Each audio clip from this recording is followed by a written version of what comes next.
Hey everyone, this is we're doing a podcast now. Today's guest is Gryphon. So Awesome intro, man. Did you work on that one all day? Is that? yeah, it took some planning. Um, Oh, no, man, I was was expecting something eloquent. I mean, you were getting all like prepared for this. Okay, intro. Here we go, and then this. Hey, podcast. Here's two. I love it. I already love it. okay. So yeah, this is just a thing that I'm gonna do every week probably, or try to. And we're just gonna have guests and talk to them about things. It's gonna be about whatever. Well, we could go over some of the recent news that's come out and just like briefly and kind of catch up with the week. Yeah, okay. So the biggest thing that I remember is the Texas shooting. Yeah, that was interesting, and there's a lot of people saying that it's a failure in policy, and there's a lot of people saying that was a failure in government because the guy should not have been able to get a gun, and the reason he was able to was because the things that he'd done while he was in the Air Force that would have disqualified him. Uh-huh. Nobody actually entered that information into the proper place to where it would be recorded to where they could look back later and say, no, no, no, you don't qualify. You can't do this. So Oh somebody in yeah. the Air Force screwed up big time. Oh yeah, that's the VA for you. That's that shit. They lose your paperwork all the time. Well, well, there's a whole bunch of different sides to that. And of course, after that, there's the argument of, well, if he couldn't have gotten it legally, he would have gotten it illegally anyway. And it's like, well, but would he have? You don't know at that point. So that's a big mess.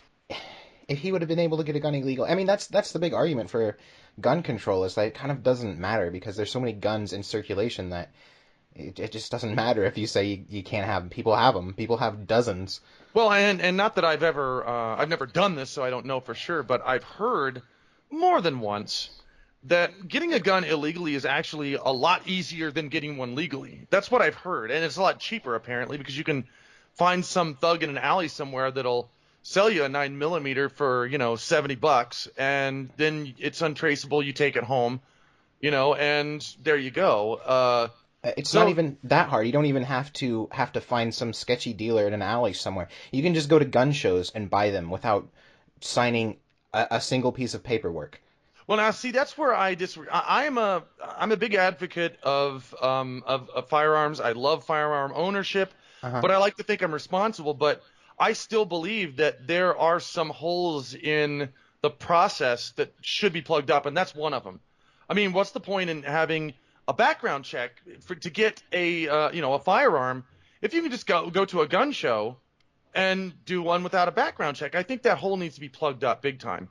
That's something that needs to be done. But if it was like some people want, where you just theoretically get rid of all of the guns, well, now you're going to have a situation just like if you get rid of all of the pot, you're going to have the Mexican drug cartels are going to start coming in and selling it to you from them.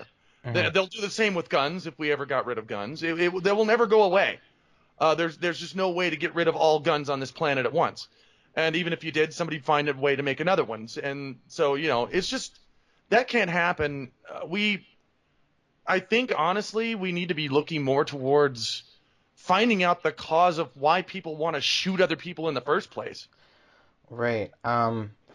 But even if we did, I don't know that it would be all that helpful. I mean, so from what I've heard about this guy is that he hated his mom for some reason, and he thought she was in the church, so that's why he gunned down the church. Um, but it's like, how do you even stop that? Or like this guy with the LA shooting.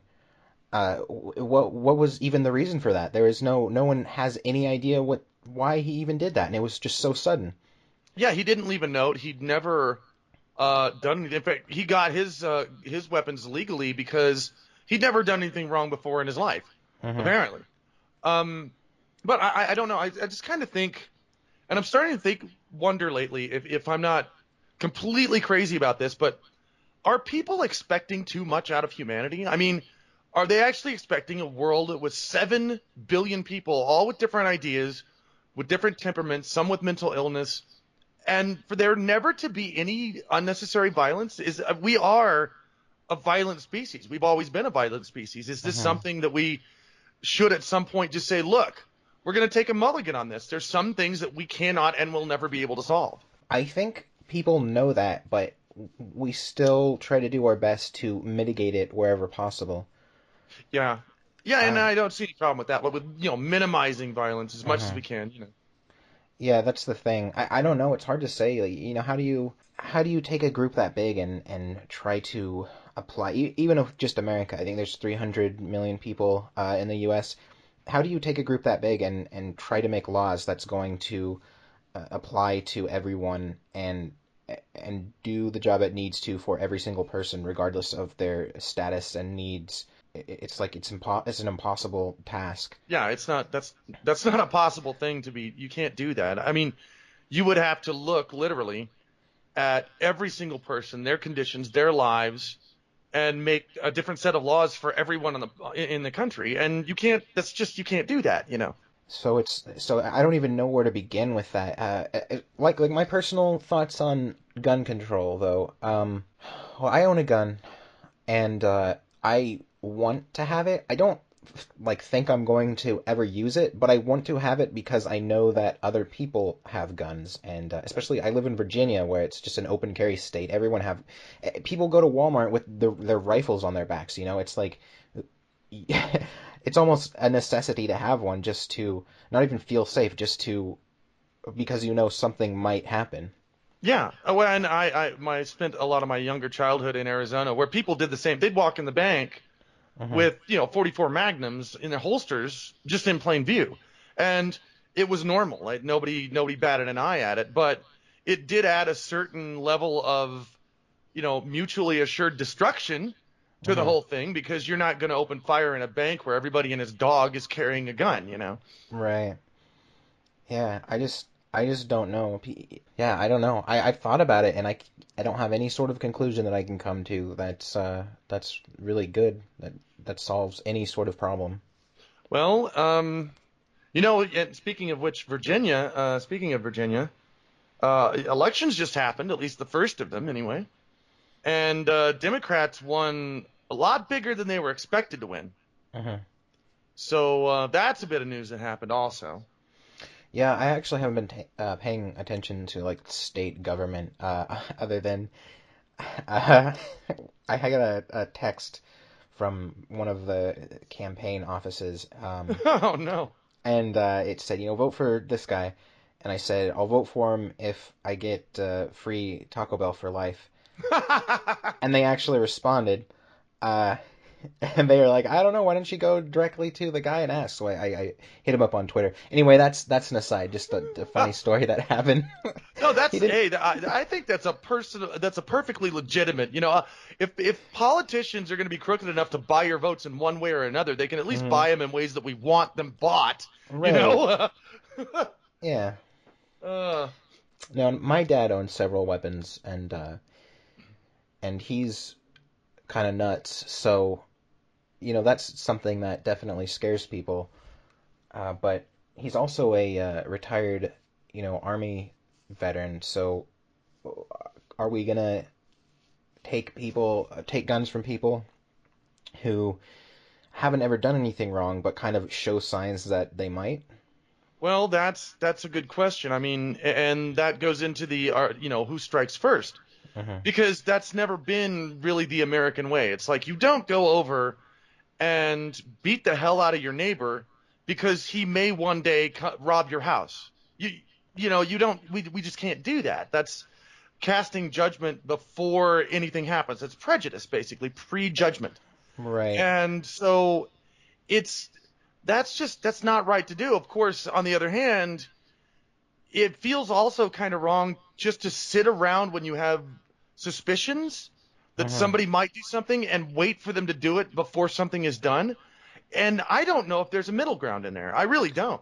Yeah, this actually, harkens back to the whole Antifa thing, because that's pretty much what they believe in, or at least some people in there believe in, that they need to strike first. Uh, Yeah. and then it's, from the other way around. It's like, well, I don't want Nazis to be a thing again, but at the same time, I don't really know if it's a good idea. Well, I know it's not a good idea to just be like attacking people who might be Nazis, you know? Yeah. Like it's like what I don't know. Well, even if it's going to be something that may shut them down. Well, it kind of reminds me of the line in Aliens Mhm, where they're like nuke it from orbit. It's the only way to be sure. mhm. It's like it's a certain mentality of the possibility that this person may be innocent is less important than the possibility that they're guilty. And Right. that's not that's not what our that's not what our society is founded on, and it's not a step forward. That's going backwards. Yeah, I Saying that agree. you may be a witch and you may not be, but we're going to burn you because if you're a witch, it's much better that an innocent person is dead rather than a guilty person be alive. It's like no, no, no. That's some medieval shit. Oh yeah, you That know what? I hadn't even thought about that as from the perspective of it being just like burning a witch, but it kind of is. it kind yeah, it sort of is the same thing. I mean, they do call it social justice, and whenever I hear the word social justice, I'm getting this image of people with pitchforks and torches going to the edge of the village and burning the witch because that is social justice.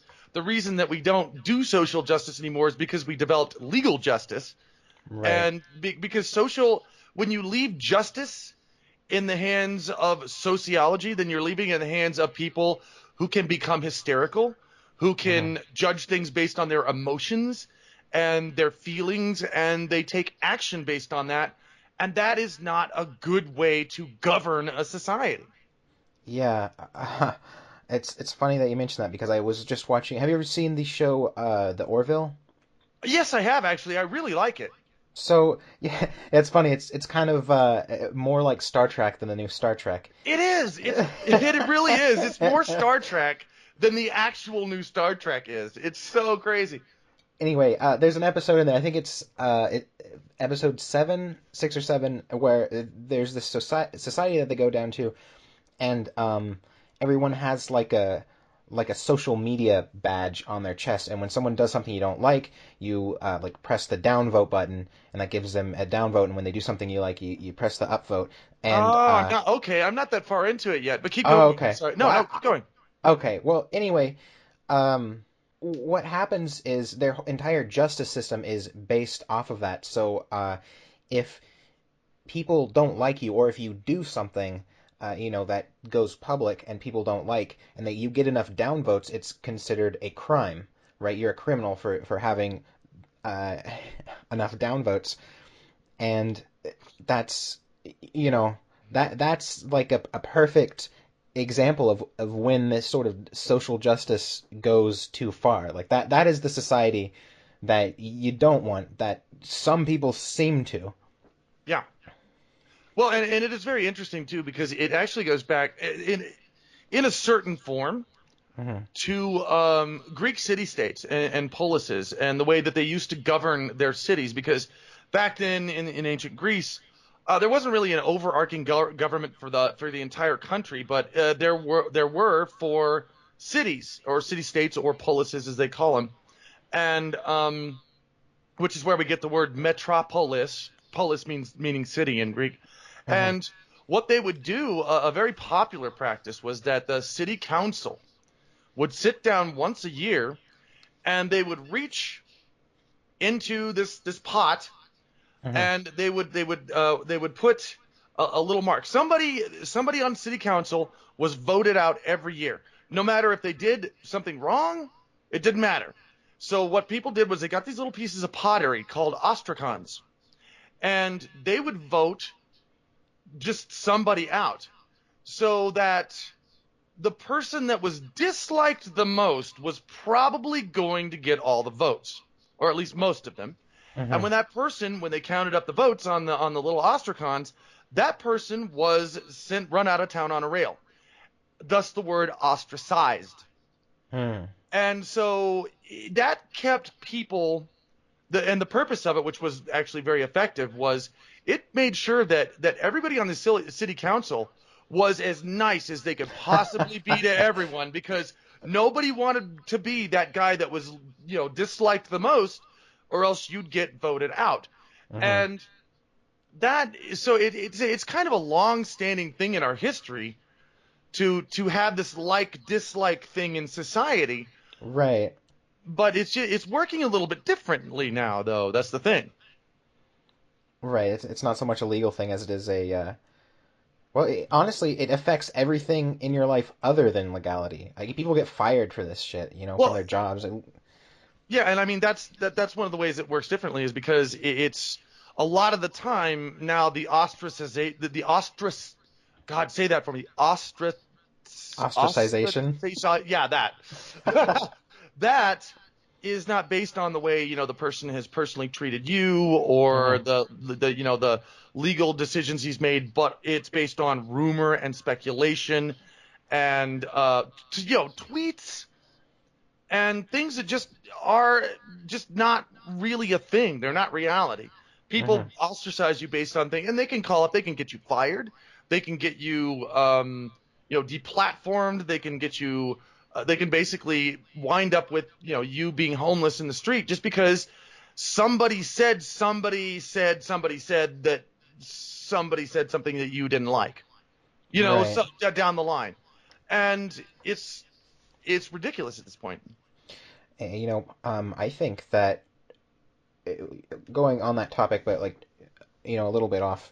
I think I don't understand why employers are allowed to fire people for things that they said on social media, on private social media. Right now, I understand if they said something on like a company social media, right? But if on their private, like Facebook, talking to their friends, they say something, then they get fired. I think that should not be legal. I don't think it should either. In fact, I see potentially laws coming out of this for against businesses, saying you can't actually take action in a person's job against them Hmm. for something that they've done online. You Right. know, I mean, unless Yeah. of course it's a crime. If they film themselves smoking crack and stabbing a nun, then obviously. Right. But Yeah. Exactly. outside of that, if they said something that the boss of the company doesn't agree with, you shouldn't be able to fire somebody for that. Right, exactly. It's so I don't know, like Orwellian in a way, where it's just like, oh, you had this thought, 10 years ago on your Facebook, you said that you wouldn't date a transsexual person, fired. It's like, what the fuck? Yeah, and that's something that I think the people need to realize too, is that the time, I don't know about you, but I'm not the same person that I was when I was 30. I'm not the same person I was when I was 20, but people expect me to be the same person that I was when I was fucking 6. If I Right. if I muttered something, if I muttered the N word because I was repeating it from something I'd seen on TV when I was 6, oh my Hmm. God, I'm a racist here at 45 because I said the N word. And it's like, no, that's not the way it works. People change all the time.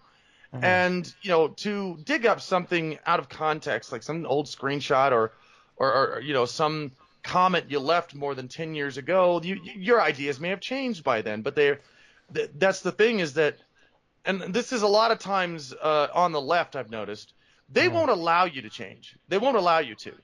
If if you have since learned that something you said a long time ago was maybe the wrong thing to say, that doesn't matter. They're still going to throw that thing up in your face and say, you said this, and so therefore this is who you are.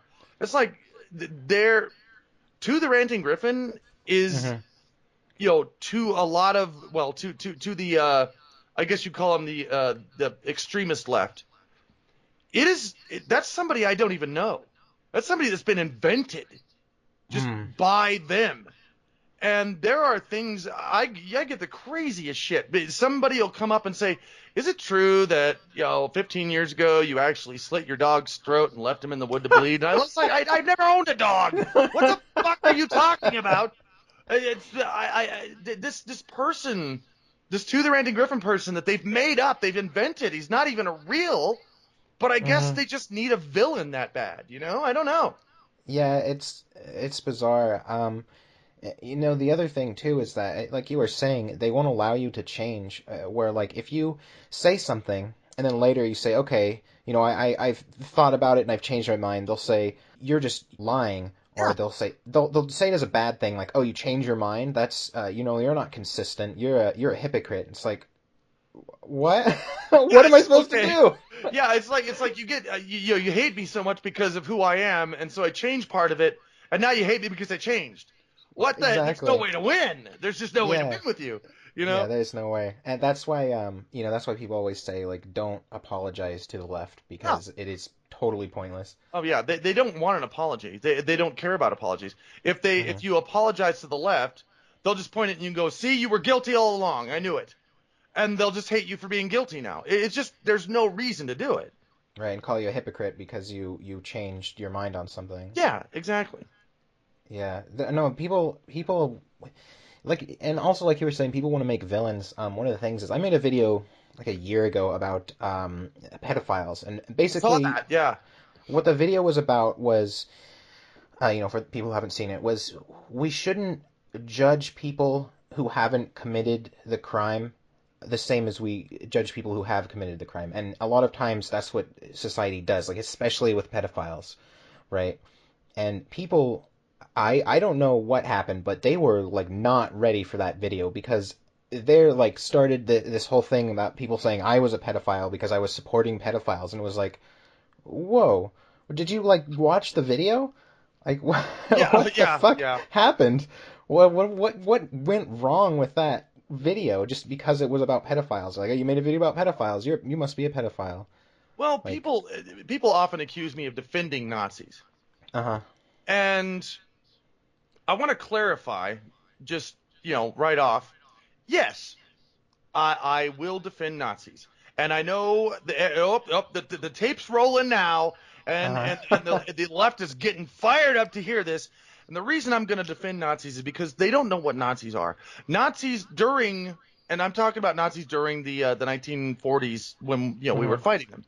What people don't realize is that Nazi was a political party like Republicans or Democrats Hmm. or Independents or Green Party. It was a political party. The majority of quote unquote Nazis were old ladies cooking, up schnitzel in their oven and giving it to their kids and and feeding their families who were Nazis, and they never killed a person in their lives ever. Hmm. Now, of course, there were a certain portion of Nazis that did kill a lot of people, but I don't think that the political ideology needs to be that's not the thing that people need to go after. It's the Hmm. actions. You know, Right, yeah. killing 17 million Jews. Yes, hell yes, go. That's terrible. Go after that. Don't go after an ideology because there were a lot of people who were Nazis who never did a single thing wrong in their lives. Hmm. And I think that needs to be realized because look at it this way. If I were to say, okay, here's a very large group of people, they all have the same ideology. Now, a small number of them have killed a lot of people and continue to kill and actually just for their ideology they kill a lot of people, but not all of them have. Hmm. Who am I talking about? Am I talking about Nazis or am I talking about Muslims? Right, yeah, that's what I was gonna. That's what I knew what Because you were in the getting case at. of Nazis it's like fuck that, they're all bad, but in the case of Muslims, how dare you judge all of them? it's Yeah, it's entirely a different thing here, you know what I mean? yeah, yeah. That's always baffled me. The whole Islam thing. Now, I was in the army, and part of what we had to do was study the Quran a little bit. We had to kind of like understand Sharia law Oh yeah. and tribal law and all this shit because we had to like interact with these people, right? So it kind of baffles me. I do not understand why people, mostly on the left, but in general, it seems like today are so protective uh, of Islam and Muslims. Like, why, why is that? I am not sure why people pick one thing over another. My idea is right now, there are a lot of young people, and Hmm. by young I'm talking about from teenage to probably mid 20s, maybe even up to 30, who okay, I'm going to put this nicely. I probably shouldn't, but I'm going to.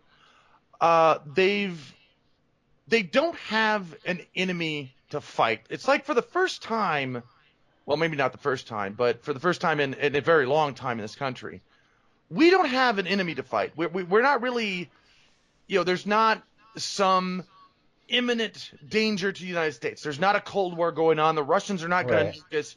We don't have Vietnam. We don't have nothing's going on. There's not any real major wars going on right now.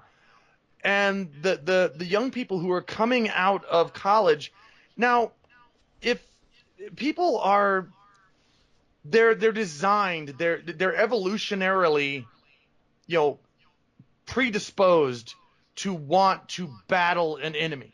Hmm. That's our nature, that's our evolution. It's why we even still exist.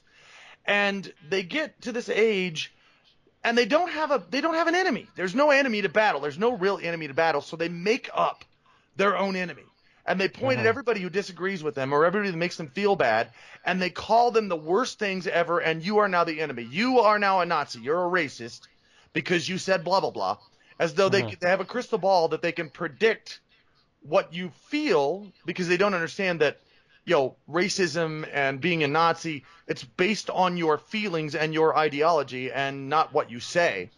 Right. Exactly. Right. So they go off and they point at everybody that they possibly can, and they are the enemy because they need to create an enemy to fight. And Hmm.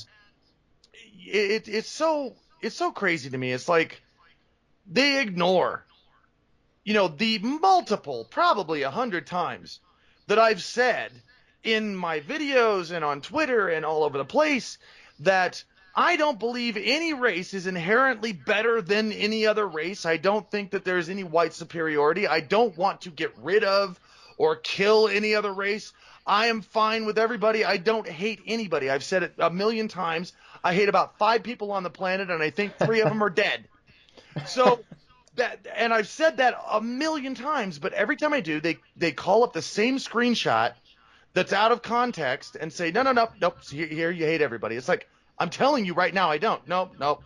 This is what I believe because you said this 10 years ago. I'm not believing what you say now. And it's like, well, you're Right. just inventing me then. You're making up my feelings and you're calling me the enemy because you need an enemy. Y- Now, you said that you believe that it's because basically they almost like on a psychological level have to have an enemy. Um, I think that it's more kind of taught. Like school, especially college, are teaching people that there is an enemy, and it's the white people essentially. Well, it's the patriarchy. It's white people. There are universities that are actually teaching people that, get this, that racism um, is genetic, that it's a genetic function, it's a genetic characteristic Hmm. in white people. That they're Only in white people, though, huh? only in white people. It Hmm. is a function of their brain caused by their genetics. That's being taught to people, and they're believing it. They just believe it. Um, Yeah, it's concerning, especially when you look at any sort of like basic psychology, and we can see that they have a little bit of a point in that everybody is. I'm not gonna say racist. Just people are afraid um, and angered by things that are different than them. That is just a basic human thing. Well, what they found, and in the same study that they use in colleges to prove, quote unquote, that white people are racist, Hmm. that study actually found that every race is predisposed to feeling safer and wanting to spend more time with their own race. Every Right, race. exactly, exactly. That's Yeah. yeah, that's what I was getting at. That's how it is for everyone, and Oh yeah. not even in races, just in even in different social groups or like families or anything.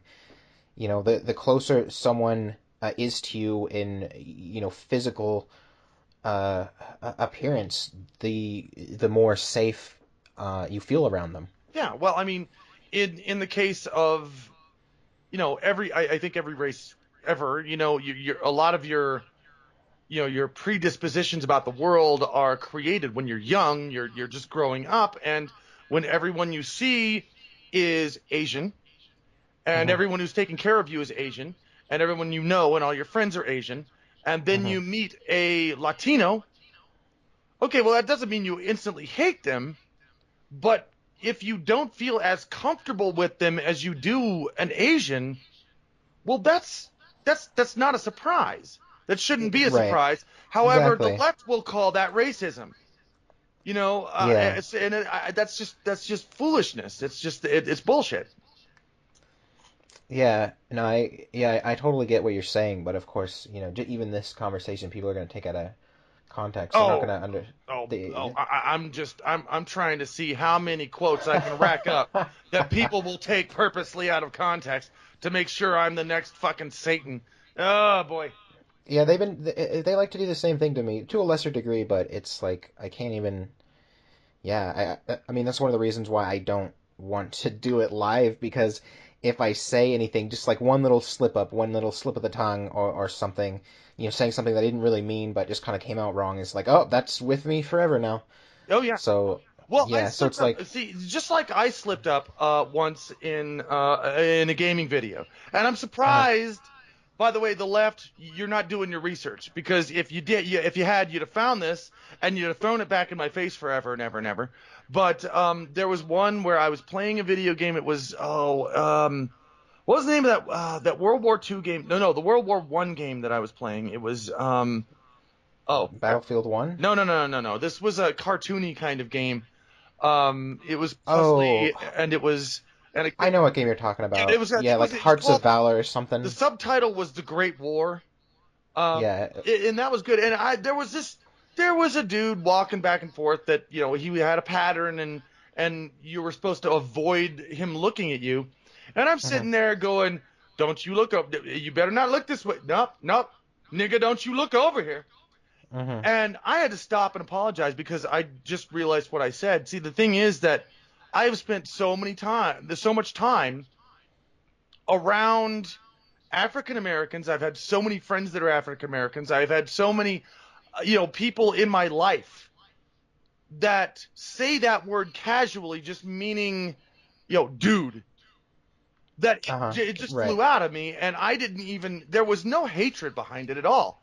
Uh-huh. But it pissed me off that I felt I had to stop and apologize for that because I just knew that if I didn't already, people were going to blow it out of proportion and take Uh, it completely incorrectly. I wouldn't even have apologized. It doesn't matter.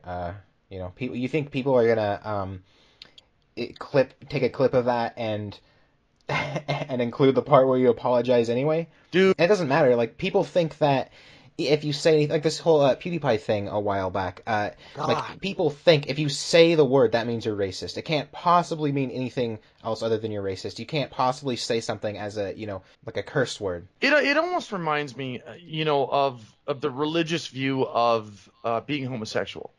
Uh huh. The religious view of being homosexual is that it's something that you do. I've asked Christians before, "Are you gay?" And the Hmm. answer is, "Well, I haven't been gay," because it's an action. It's an action that you take. When in Hmm. fact, it's really a thing that you are. It's a thing Right. that you can live your entire life without having sex and still have been gay the whole time, Right. right? Well, it's the same thing now with racism. It's not who you are. It's not how you feel. It's what you said. It's what you said. Right. What Yeah. you said makes you a racist instead of who you are, and that's just incorrect. And but the reason this is happening right now, and this is what I think personally, is Hmm. because people are in this. They're in this ideology now where your identity is determined by what you say you are. It's not determined by, if you're an asshole to everybody around you, well, your identity now is that you're an asshole. But no, that's not the way it works. If you say you're a good person, then I identify as a good person. then that is your identity. People are that is that Oh is my God, I hadn't even thought about that, but that's so true. yeah, it's people believe that their identity is what they believe they are, which Right, is what's in the their Twitter last bio? thing. And that's the last thing that is your identity, is what you think you are. If that was true, then Ted Bundy could be like, I identify as a non-murderer, and they'd have to let him go. Right. Yeah, definitely to a degree that's absolutely true. Like like I said, what's ever in your Twitter bio, right? I mean, that's why people Yeah. have all these tags. They have like on their Tumblrs and profiles for various things. I have like 15 tags of here's exactly what I am, and it's like Oh God. okay, if you say so, I guess. I'd like to get to know you and like find those things out and not just like have it thrown at me. You You know? want to okay? You want to play Twitter tag bingo? Here we go. You look at a Twitter tag, and I guarantee you, what's going to happen is it's going to be name, and if it's furry, Hmm. species of furry, and then it's going to be their sexual identity and what they're a victim of. Every time, every single time, and that is their identity: is their name, their species, what they're a victim of, and their sexual identity, which actually says nothing about who this person is.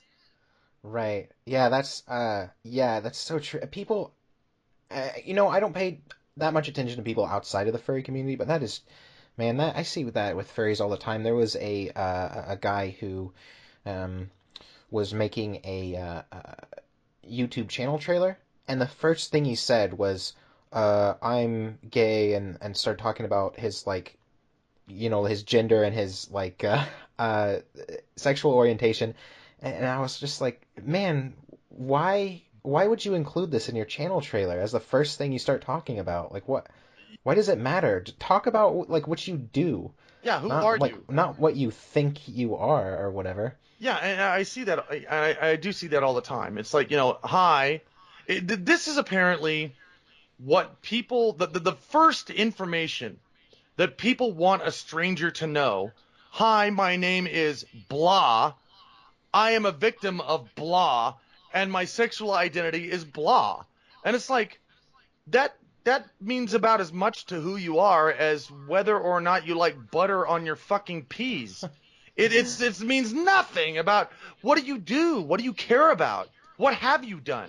Have you raised Yeah. money for charity? Are you a firefighter? Have you saved lives? What have you do you work as an accountant? Have you saved people money? What have you done to be who you are? It's not like I'm autistic and I'm trans curious. Okay, that means nothing. That means nothing as far as a person's value. That's so true. And it's funny because people will say the same people who do that will then also say that it doesn't matter basically, right? They'll say like, oh, we're all equal. We shouldn't like look at each other in terms of race or gender or whatever. But then at the same time, they want to make sure everybody knows exactly what their gender and sexual orientation and all these other little things are. Yeah, well, It's just kind of it. it's the old chestnut of treat me the same but recognize my differences, and it's like there's not a way to do that. There's not a way known. There is not any way to do that. You can't treat somebody the same and recognize their differences at the same time. That can't happen. Hmm. I'd have to think about that a little bit. Well, if somebody's different and you're recognizing their differences, then you're not, Hmm. then by default, right there, you're not treating them the same. So Yeah, yeah, you I guess can't so. do it. It's not possible. I mean, I think it's like I think in that specific example, they're talking about more on a greater scale, like equal opportunity, like basic human rights and things. But yeah, I get what you're saying. It's just it's hard to. I can see both sides of it, I guess. So anyway, going back to the Nazi thing, there was a. I don't know if it's still going on. It probably is because people don't like to get over things. The the whole people accusing you of being a Nazi. Oh Um, yeah, that's still definitely going on. Oh yeah. uh-huh. Now, I did a little bit of a video about that. And I don't. Actually, I've done two videos about like Nazis. One was about Anthrocon and was talking about you and Yeah. getting barred from speaking at Anthrocon, which we'll talk about. And the other one was about like furry Nazis, which I don't think I mentioned you in. But anyway, so like explain to me what what is that about, really? It actually surprised me a lot because I was on Twitter one night and somebody that I follow, and I'm not Hmm. going to mention his name because he doesn't need any more shit, um, said something about, people shouldn't be getting, people, you should never be violent towards people just for speaking. Hmm. And so I agreed with that. And I said, yeah, well, obviously, yeah. Hmm. Violence should never be a response to free speech. Now, I hadn't kept up with the news that day, but I kind of poked around and I looked and I saw this video of this guy who was just in front of a camera talking about a cartoon character and he got just punched in the head and Yeah. everybody's praising this. Now, I didn't know who Richard Spencer was. I don't have a map on my wall of all the Nazis in the goddamn world. I don't care. I don't know Right. who this I had guy no was. idea who he was either I before have that. no So. idea. I didn't know. I just said no. It shouldn't be. It shouldn't be violence should never be a response to just somebody talking. In 30 minutes, within 30 minutes, I was defending Nazis, and within an hour, I was a Nazi. And that is as simple as that was. An Oh entire yeah. subculture just pinned me as a Nazi because I supported free speech. And the funny thing I find, this is what I find funny about that, is that I Uh-huh. supported free speech for everyone, right? Yeah. Now that's a bit of a weak point because they say, well, that means you support free speech for Nazis. Well, I support free speech for everyone. So did Nazis. It's like, look, when it's everyone, you can pick and choose whatever villain you want to, but you're the one choosing it. You could say I support free speech for club sealers, for seal clubbers. I support free speech for slave traders. You could say anything. You get to choose because I said I support free speech for everyone. And they're Hmm. picking the worst possible elements of humanity to throw that out and say, well, you support free speech for Satan, and whatever. It's like, well, you can say that because I said everyone. That's Yeah. on you. If you're thinking Nazis, then that's in your brain. But at that point, I became a Nazi. Just suddenly I'm a Nazi, even though I've repeatedly, denounced the idea that any race is ever, born inherently better than another race. Hmm. That doesn't happen. It's not a fact. Um, but they don't listen to that. They don't want to hear that. What they want to hear is that I'm a Nazi because they want an enemy. They want a villain. And I don't know. It's actually starting to feel a little bit like that's kind of a form of entertainment for them. Oh, it definitely is. Yeah, it's the funny thing is that I don't think they realize is that the worst parts of humanity are the only people who you really need to say you really need to support their free speech because you don't need to say I support free speech for like fucking what like Buddhists or something like something everyone can kind of agree with. Oh yeah, You don't need to support the free speech of something that everyone likes. You only need to support the free speech of things that people don't like. And what they fail to understand is that the reason that you do that you support the free speech of things that people don't like, is because tomorrow your ideas might be the things that people don't like. exactly. Well, and I've said this before. I mean, think about this. Are you willing to right now accept responsibility for everything that you will have done wrong 20 years from now? Look at the shirt you're wearing. Is it blue? Well, who knows what's going to happen? Maybe in 5 years, a bunch of people in blue shirts go in and to a Walmart somewhere and cause the biggest mass shooting slaughter ever in the country. And suddenly blue shirts are bad. You don't wear a blue shirt. If you wear a blue shirt, it means that you're supporting those people because they were on some Hmm. political side. So in 10 years now, wearing a blue shirt is forbidden. It means that are you willing to apologize right now for wearing a blue shirt? Of course not, because you don't know what's the idea, the sense of right and wrong in the world changes over time. Right, exactly. Yeah. There's nothing that was always wrong, except for a very few things. Murder, I think, was one of those things that was pretty much always wrong. Not even murder. People would sacrifice others Oh, you're right. to their gods or whatever, and that was considered like a good No, thing, even if you yeah. didn't want to be No, sacrificed. you're absolutely right. No, I forgot about that. I mean, yeah, no, that's true. That's very true. So it's just morality changes, and the idea that young people have right now that they here in 2017 are at the pinnacle of all morality that will ever happen is really arrogant. Yeah, right. It Yeah. really is. Because morality is going to change over time. It always does and it always has. And in 10 years, the ideas they have right now, their Hmm. future employers may be looking back on their Twitter, the things they tweeted, talking about punching Right. Nazis, and they may not be able to get a job because that may be the big faux pas in the future. Who knows? Yeah, no, I mean you don't even have to have a hypothetical. We can look at something right now, like Antifa is on the verge of being labeled as domestic Oh yeah, terrorists, right? yeah. So what happens to all the people who are actively like I support Antifa on their Twitter or whatever, made multiple tweets about it, right?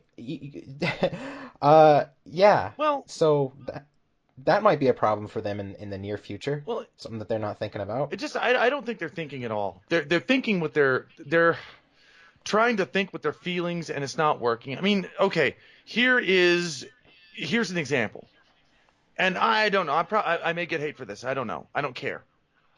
Look at the Charlottesville thing.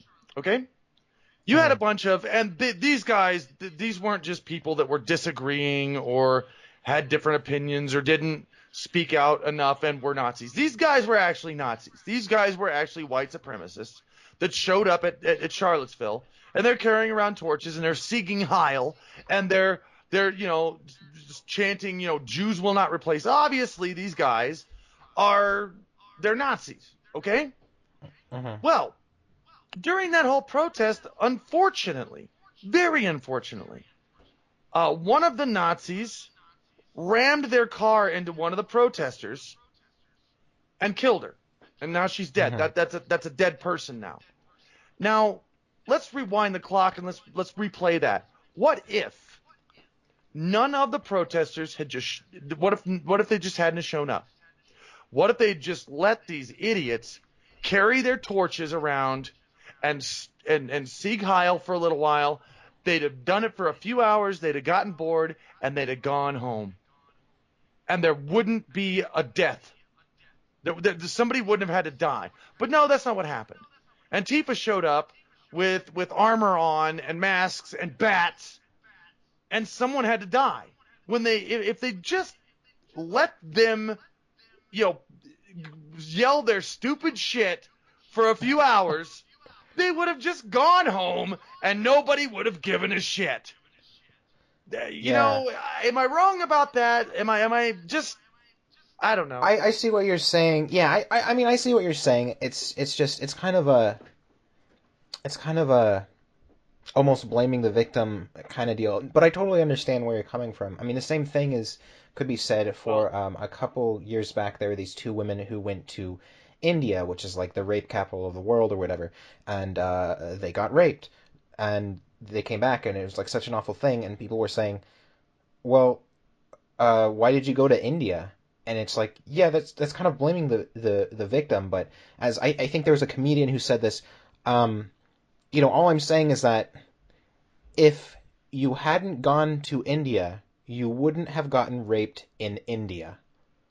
I I can You know, I, no, I can actually kind of go, okay, this whole blaming the victim thing, I mhm, don't believe that any victim is completely without fault ever.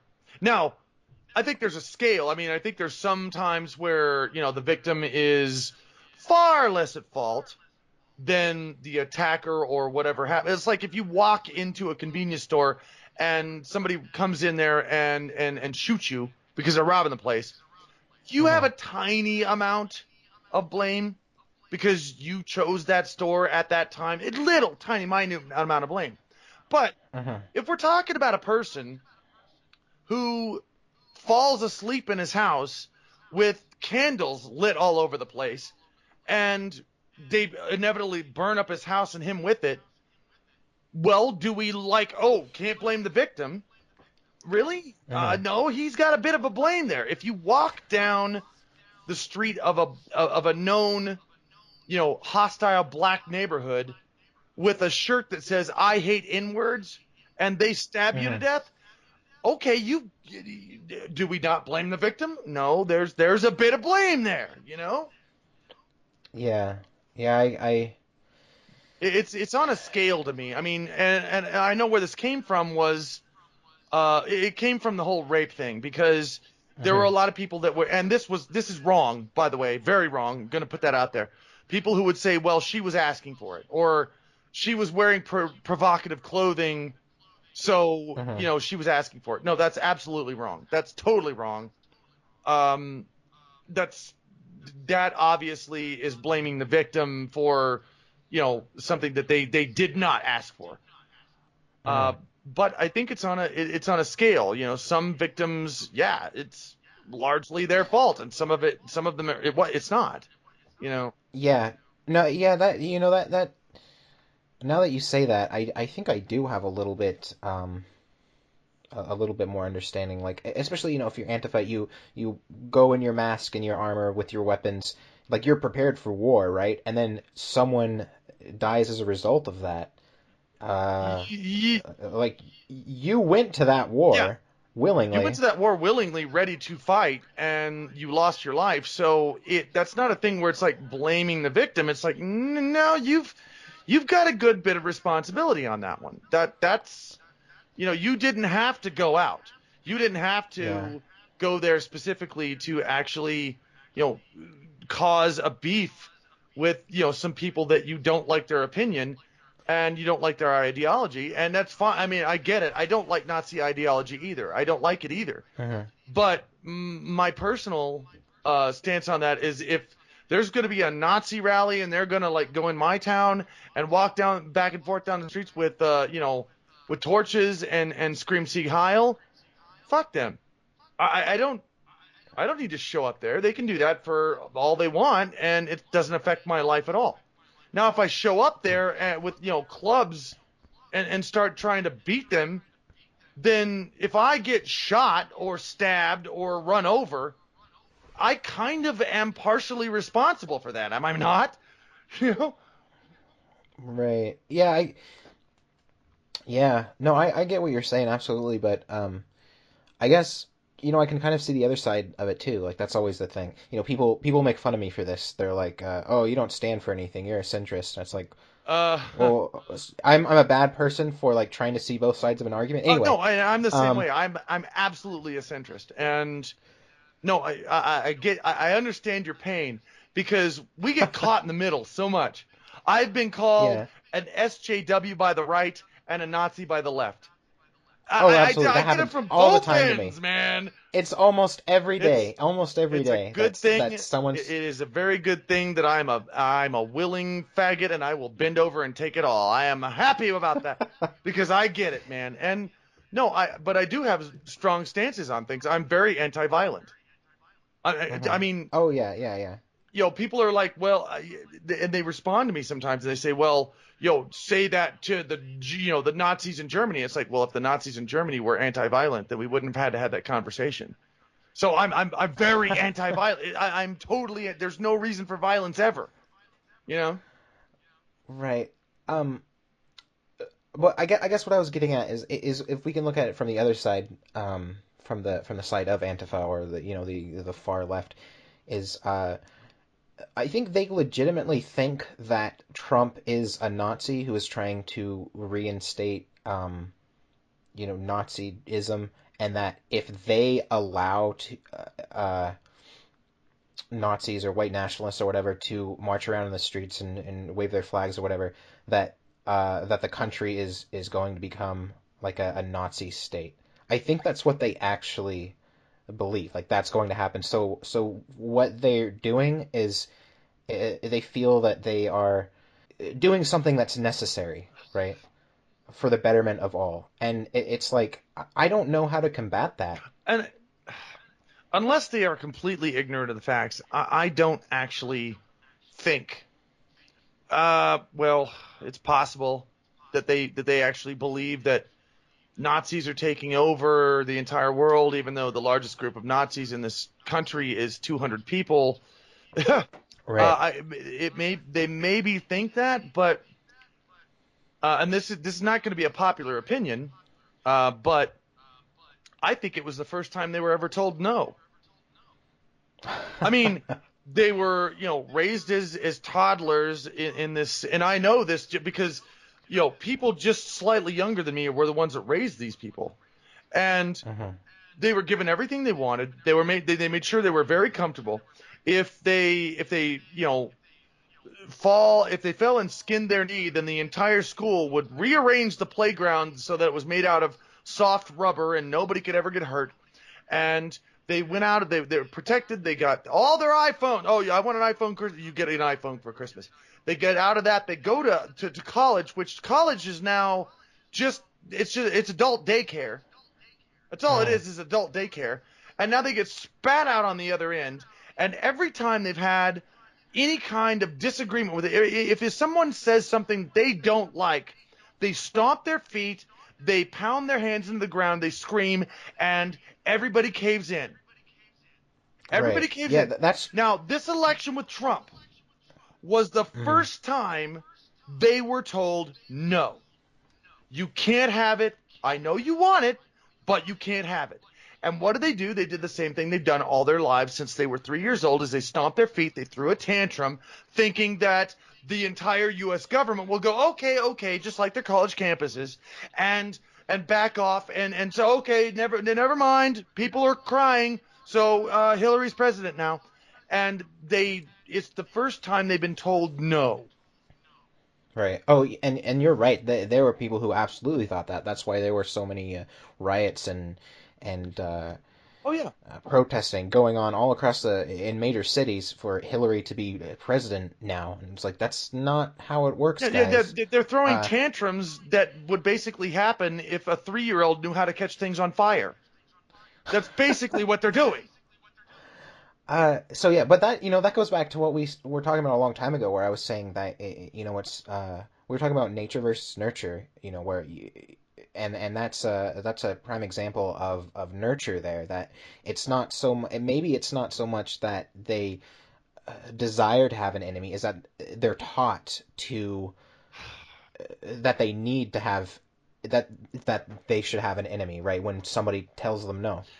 You know, I think that you may be onto something there, actually. Hmm. That and also the victimhood.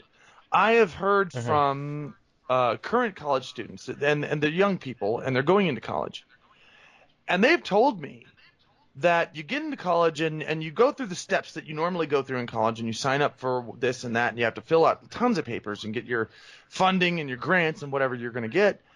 And once you're in there, there is this social pressure to find the thing that you are a victim of.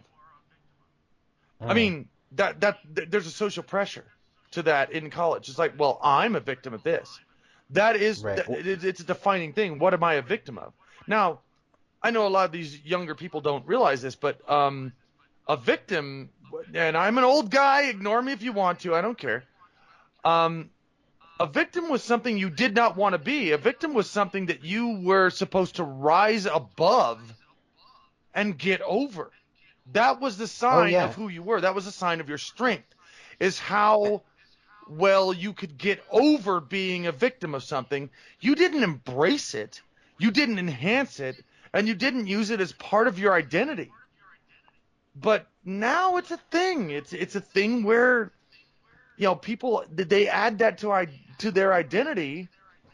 Just Try to tell somebody who says they're autistic that they're not autistic. Have you ever tried that? It's like, That does not go no, over it does not. well. It does not, because it's like I'm autistic. Okay, well, do you have any, did a doctor say that? Well, no, but I'm autistic. But you just wrote this wonderfully, almost college level dissertation on this subject. You don't seem autistic to me. How dare you tell me I'm not autistic? How dare you suggest I'm a normal, healthy person? How dare you suggest I'm not a victim? It's like, oh, what? Why? I don't Yeah, get it. and you don't even. That's not even a thing that you have to feel like old for knowing or understanding. Because I was only like 10 years ago when it wasn't when you tried to like rise above being a victim. Yeah. That wasn't that long ago. That's why it's so. I don't know. It's so silly. Like, I mean, you've heard of this thing called the progressive stack, right? Yes. Yeah. So yeah, that's what you're describing basically. The more disadvantaged or perceived disadvantages you have, the more important you are. I actually have, and I've noticed that the things that people are embracing their victimhood are Hmm. things that they're not really, they're blown out of proportion. They're not really hardships. Everybody I've known who's had a real hardship does not want to consider themselves a victim. I know a very young person.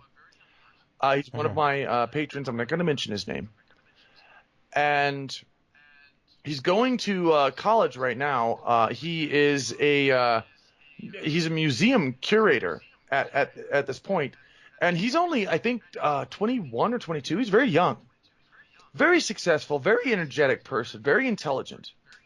He never complains. He never complains about anything. He's like, okay, let's solve this problem. Let's go through life.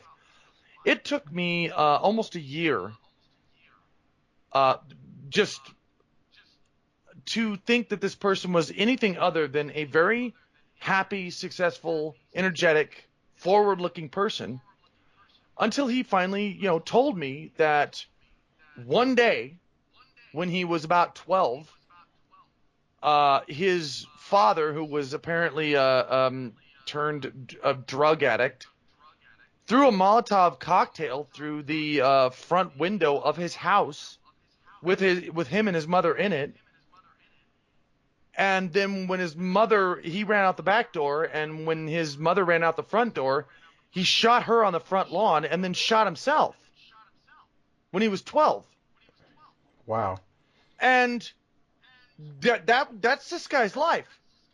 At that point, he had to go and find relatives that would, host him for a little while until he finally he got a job. He worked his way into college. He worked his way through college. He's now a museum curator. He lives in Indianapolis, and he's doing well, and he never complains about anything. If anything happens, it's a little thing, because he's had real problems in his life. He knows what real problems are. And so he's not sitting there claiming to be a victim, even though he has more legitimate right to claim to be a victim of a lot of shit than a lot of these, extremist leftists are claiming to be a victim of. I'm a victim of the patriarchy. What does that even mean? That's not even real. You know?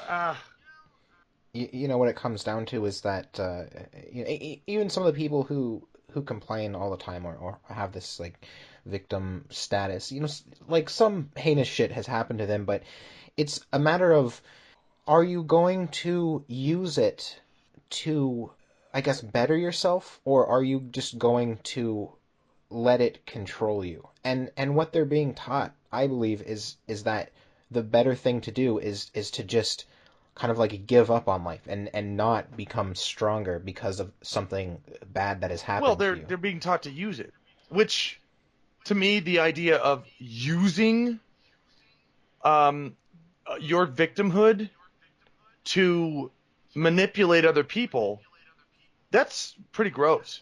I mean, you're Yeah. manipulating the attitudes of the other people towards you by displaying a victimhood. That's pretty gross. I don't know. I'm saying that's gross.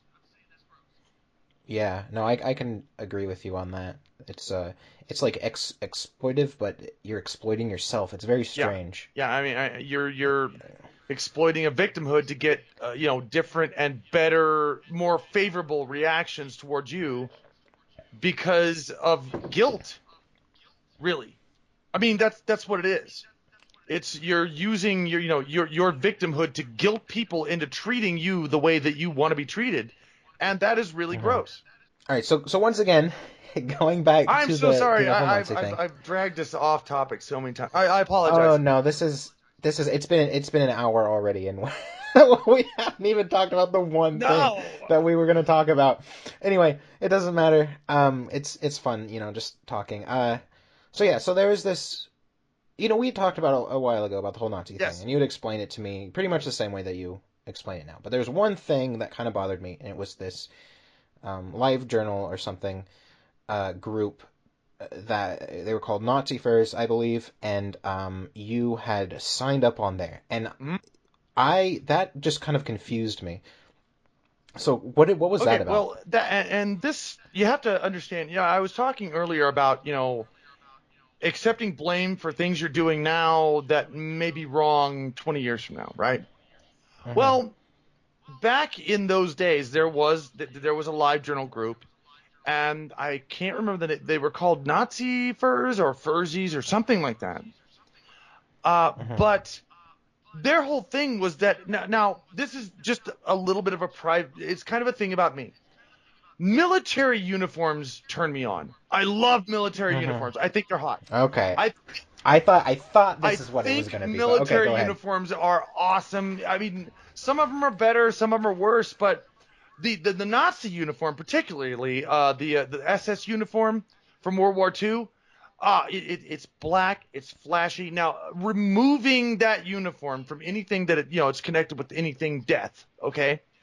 Just the Hmm. uniform, if just by itself, it's kind of hot. I got to say the uniform's hot. And this particular group, they had it in their description, and you can Hmm. you can still look it up to this day that they had no affiliation. They did not want any affiliation with any real Nazis, with any hate, with any kind of racism or white supremacism. They didn't want that. This group was not about that. They were simply there because they liked the uniforms. That is written in the description of this thing. And I signed up because there was a lot of art going through there of furries Hmm. in Nazi uniforms. Now, they anytime that there was, and they did this, that there was a unit or a picture that went through there that depicted any kind of violence towards any, they wouldn't allow that. They deleted that off the thing. They were just interested in the Hmm. uniforms. And Right. I admit I signed up to it because I think the uniforms are hot, and I don't think I ever even posted anything on there. I was just a lurker. I didn't post it. Right. So that is where that came from. Is just, yeah, I signed up for that. I don't think I ever posted anything on it just because I wanted to see the art that was coming through there because I really like the uniforms are really cool. I think the uniforms look cool. So that Hmm. was it. Yeah, and the thing is, when I was kind of like investigating that whole thing, like saying like, what is this about? Why is he signed up for this Nazi website? I made an account on there too. It's under a different. It's not under Kothorix, right? Because that would be like political suicide. Oh Anyway, yeah, yeah, um, yeah. so I made an account on there just to see like what the fuck is this about, and like looking through some of the topics and things. It's like nothing. It's like people need to, instead of just saying that and being like, oh, this is a Nazi. They're just lying about not wanting to kill Jews or whatever. Like, just make an account on the site and then like read through the Yeah, forums, there's nothing in there. There's right? nothing in there about any hatred. And anytime that someone did pop up, and it did happen a couple of times, where an actual person with Nazi ideology would pop in there, they'd openly say, "You're not welcome here. This is not what we're about. Get the fuck out." It's just Hmm. like we like the uniforms, we like the mythology of this. That's all that we're into here. We don't hate anyone. Mhm. Yeah, and that's what. So that's my like for anyone who is kind of that like very if something is related to Nazis, therefore it's like about. I don't even know how to describe it, but just make an account on the website and look at it and read the forums and things, and it's like it's not you don't have to guess at what it is. You can just like read it. Anyway, Well, you know, yeah. So some the uniforms are just they're just hot. Some uniform. okay, It's yes. true. I have never been into the whole like sexual fetish uniform things. I've never been into that. But there is one Uh character. oh. There is Uh a Sergal, and oh. in a Nazi uniform, and she is hot as fuck. And Oh, see, that there you go. It wouldn't be the same without the uniform, right?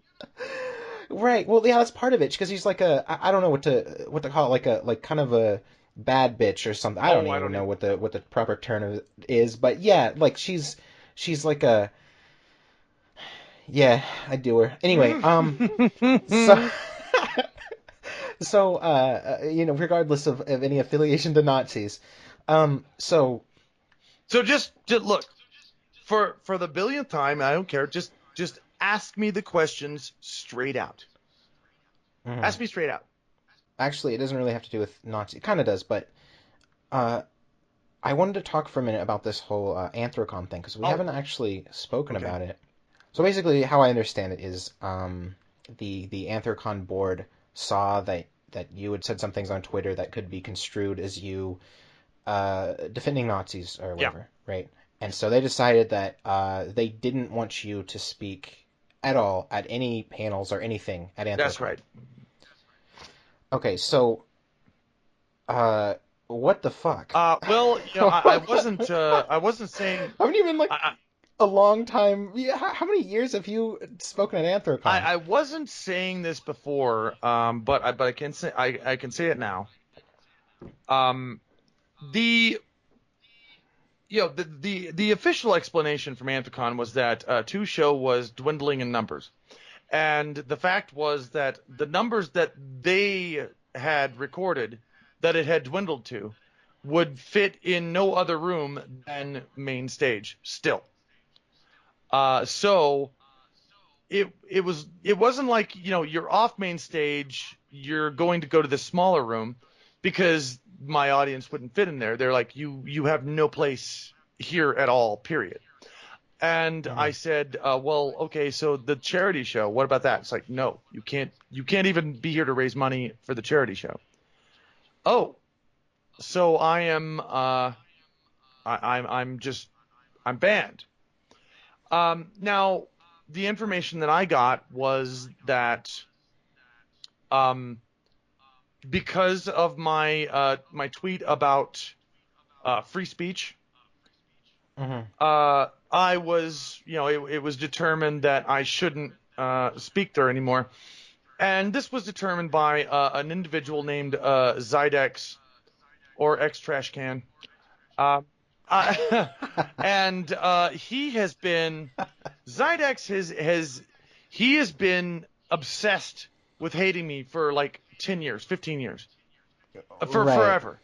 Well, a few people actually were replaced on the Anthrocon board recently, and Zydex had a lot of influence in who was put onto the Anthrocon board, and he made sure that those people agreed with him. So finally, even though Zydex had voted for me not to have a show every single year, he had the majority of the votes at this point.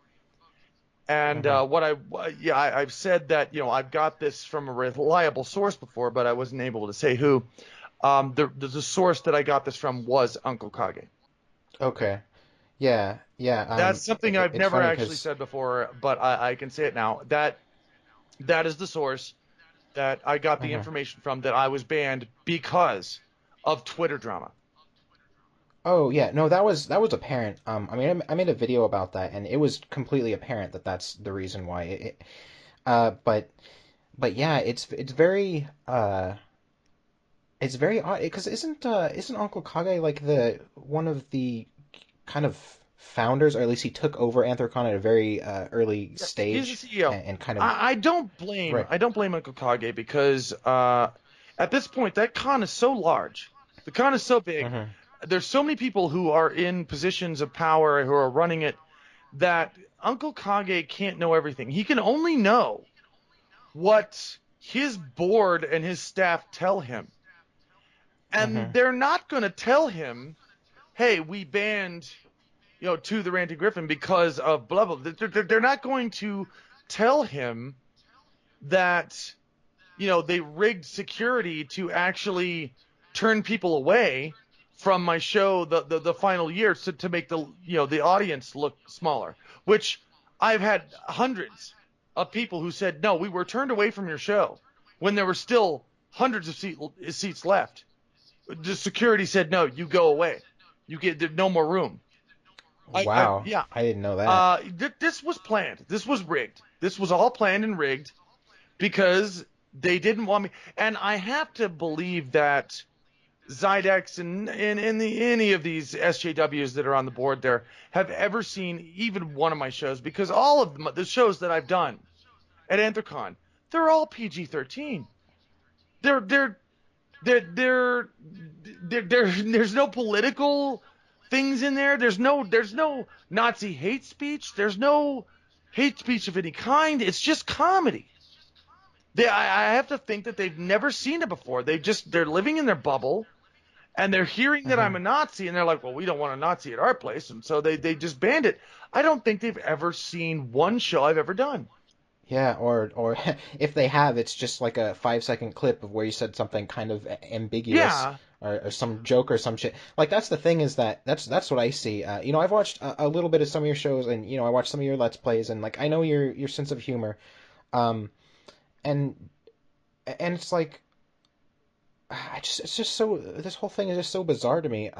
People have been. I asked people a while back, like why did two get banned from Anthrocon, and then I look at the people's tweets and what they say in their videos and things. I watch a lot of furry YouTubers, and some of the like rumors are like, he was saying dangerous things on stage, and it's like, like what what? are you, I just, yeah, what are you talking about? That's why I got banned, because he was saying dangerous things on stage. Like, what does that even mean? Like, that's something you heard from someone else who either made it up or just heard it from someone else who made it up or heard it from someone else. It's like, what are you I mean, talking about? It doesn't. well, to be very honest, in the last I'd say 5 years of me performing at Anthrocon, Uncle Kage was saying things that they were far more inflammatory and far more racist and far than I ever said. The man stood up on stage and sang the Nazi national anthem, and he's fine. He was just being a comedian. I've never done Right. anything like that, and yet I'm the bad one here. Hmm. I don't know. Yeah, it's very bizarre. It's very, very bizarre. So it's kind of, we're at this for a while. It's I guess kind of time to wrap it up, I guess. Sure. Oh, before I do that though, I do have something to ask you, or to, I guess, tell you. Now last year I didn't go to Anthrocon. I was planning to, but I didn't because I was kind of pissed off about you getting barred from speaking there. But I do kind of want to go to Anthrocon. Do I have your permission to go to Anthrocon, or is that like a betrayal of our No, friendship or whatever? absolutely not. Anthrocon it's always been an amazingly fun event. It's always been a Uh-huh. wonderful event. There are a lot of amazing people there, and in spite of what you might think, um, the Twitter warriors that talk about Mm-hmm. punching Nazis and how much they hate people, they don't generally show up. So Right. generally when you show up at Anthrocon, you're gonna see it's the closest thing to Zootopia that will exist in reality. It's an entire center of town of a major city. It's taken over by furries, and everybody is generally happy. They're generally, in a good place, and they're generally having a lot of fun. And as much as I personally do not like some of the board members of Anthrocon and the decision they made, Mm-hmm. I still will recommend that Anthrocon is a good place to go. That's cool. That's nice of you to that you still hold the convention as a hold it in high Not regard. at all. It's my honest opinion. Okay. Well, hopefully, something will happen. Maybe Zydex or whoever will get kicked off the Hired, board, or Kage uh, will drawn and quartered, overturn that will hopefully. overturn that decision or something. Because I hope to see you there at some point. But yeah. Before we end this, is there anything that you want to plug, like any sort of thing you're doing or making that you want to tell Oh, people no, no, about? no. I'm not gonna advertise here. Hey, I showed up just to, just to hang out with you and talk for a while. I hope we can do this again. Oh yeah, definitely, yeah, yeah. It's been fun. It actually went like a lot smoother than I anticipated. I thought I'd be here stuttering and trying to think of things to say, but we totally could have done this Dude, live, I we're think. hanging. We're just hanging, man. It's cool. Yeah, that's part of it. Like it's so much less stressful when you don't do it live. Anyway, so yeah, I really appreciate you coming here and being the first guest on my podcast thing. I Unless I hope I can maybe become a semi-regular co-host. That's my hope. awesome, And awesome. And you know what the else? reason I hope that is because here in probably 2 or 3 months, you're going to overtake the subs on my channel, and I'm going to need your channel to help promote my ass because you are getting really popular, my friend. Yeah, it's kind of an odd experience for me because I, I'm but gonna yeah, but I'm gonna thank beat you you. to 30,000. I'm gonna beat you. Oh, you I've think so, almost huh? got 30,000. I'm at 27.5 right now. I think I'm gonna beat you. All right, we'll see. First one to post the Oh, 30K oh, sub special oh, or whatever oh, wins, right? oh, oh, it's on now. It's on now. I gotta sell more t-shirts. All right. All right. Well, I really appreciate you coming. I'd like to have you again sometime. I mean, you know what else we should do is do like a stream at some point. Live stream? We can yeah, like we could play some Dude, gameplay, I'm on. like something I'm on it. of I'm on it. something. I I could don't do know. this live. I could do everything. Dude, I've done a lot of live stuff, so I'm familiar with it. I can do that. Awesome. All right. Well, thank you for coming and talking to me. I really appreciate it. It's been amazing. I will. Dude, it was an honor for you to ask me to be on your channel. Honestly, I really enjoy it. I watch everything you put out. I really enjoy your opinions, and like I'm gonna say this, since I've like kind of dropped off on rants, which, by the way, I'm about to pick up. I'm about to start Uh-huh. now that the studio's relocated. I'm gonna start doing rants again. You have kind of become the ranter of the fandom. It's almost like you want my job, dude. I don't. So I've never even thought no, of no, that. you're becoming my competition, which I actually hold in high regard because it's just going to make me want to do better. So yeah, I have a lot of respect for you for that. Oh man, that's like that makes my heart do things. Does that make your grundle swell a little bit? Makes Make your my pants? grundle twitch. Um, yeah. It's kind of funny because I actually don't even do the rants that much anymore, but people keep asking me to do Oh, more, dude, so maybe I you do will. them well. You do them very well. All right. I appreciate you telling me that. That means a lot. I mean, like, how many? We're adding another half an hour to the thing, but uh, I don't know how many years ago, I was watching you thinking like, I want to be just like that guy, No fucking kid, no way, no yeah. I way. You're mean, fucking with me. Seriously. I mean, okay, so when I first started my channel, I watched a lot of YouTube. I watched like the kind of the big ranting channels like I Hate Everything and uh, Grade A Under A. But I also was like, well, I'm a furry, so I should be like a furry ranter. Who's a furry ranter? And that's how I found you. And I watched some of your stuff and was like, oh, I can do that sort of thing too, and appeal to like a furry audience. And yeah. I've got to admit, when okay, there's a lot of ranters out there, and there's a lot of furry ranters out there, and then I've watched a Mhm. lot of them, and I watch them and I go, no threat to me. I, somebody's sitting there, You know what I hate? I really hate it when people say, "Okay, fine, you're done." And then I found you, and I started watching your videos, and it's like, oh shit, I need to step up my game. This guy, this guy, this guy is competition, and not that that's a bad thing, dude. I like competition because when people compete, they get better.